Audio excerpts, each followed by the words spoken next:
Hello mga kailangga, mayong aga sa tuntanan. So for today's video nga po mga kailangga, tara po samahan niyo po ako. Magluto po tayo ng atin pong pananghalian. Ang tawag nga po pala sa atin pong lulutuin for today's video mga kailangga, kare-kare. Ayun! Simplihan lang po natin with native manok. Agaroy, ang sarap! Nga po pala mga kailangga, first time po natin magluto ng kare-kare. Opo, dahil sa talang buhay ko, ngayon nga lang ako nakaluto nito. At ito nga po ay ginaya ko nga lang sa ibang mga vlogger. Wala din po kasi akong ka-idea kung paano nga po itong lutuin. Mabuti na nga lang, meron na pong uso ngayon na tutorial. Kaya yan mga kailangga, counting nood nga lang, alam na po natin agad yung recipe. Basta't nasa puso mo nga lang po yung pagluluto. Ang pagluluto nga po mga kailangga ay hindi naman po ito mahirap na gawain. Kumbaga sa atin po, kailangan po talaga nating matuto ng ganito. Ito'y kakambal po ng ating buhay. Kung hindi po tayo marunong magluto, syempre wala po tayo makain. Huwag kang umasa sa luto po ng iba. Dahil nga po ay hindi habang buhay ay kasama mo po sila. Kung marami ka naman pong pera, uso naman po ngayon yung deliver. O di kaya pumunta ka na nga lang sa karinderya. Yan lang po ay sa mga taong tamad na magluto. Syempre mga kailongga, mas masarap at ganado din po kung ikaw na nga mismo yung magluto. Dahil dito po natin makita yung pagtitipid. Opo naman po, makakatipid ka po talaga kapag sarili mo pong luto iyon. Kumbaga kung makakabili ka ng 1 kilong isda, pwede na po yun pang 2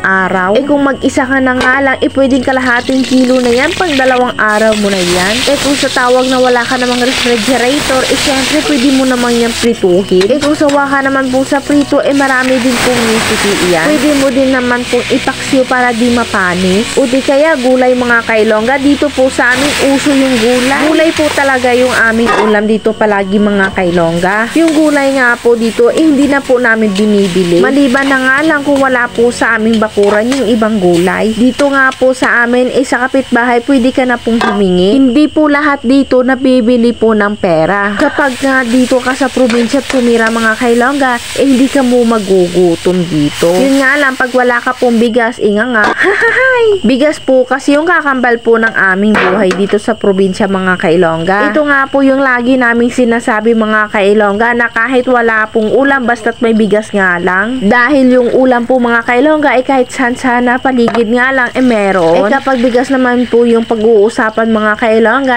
buslot yung bulsa namin yan. Lalong-lalo na po dahil wala din po kaming mga uma. O ang ibig ko kong sabihin, wala po kaming sariling uma. Kahit nga pangunahing pagtatanim dito, ipalay po. Ay nako, napastorytelling na naman po tayo. At ito na nga po tayo dito sa ating niluluto mga kailongga. Paluto na nga po pala ito mga kailongga, at sana po meron kayo natutunan. At ito na nga po mga kailongga, tara na po, kumain na po tayo ng ating pong pananghalian for today's video. Hindi naman po pala ito mahirap lutuin mga kailongga. At syempre nga po, at higit sa lahat, yun, nakuha ko din yung lasa. Lasang kare-kare nga po talaga ito. First time ko nga po itong lutuin mga kailongga, at nakuha ko naman po talaga yung lasa neto. At hindi naman po ito nalalayo sa ibang kare-karing na nakain ko na. At hanggang dito na nga lang po muna ang ating video mga kailongga. Salamat sa inyong panonood. God bless us.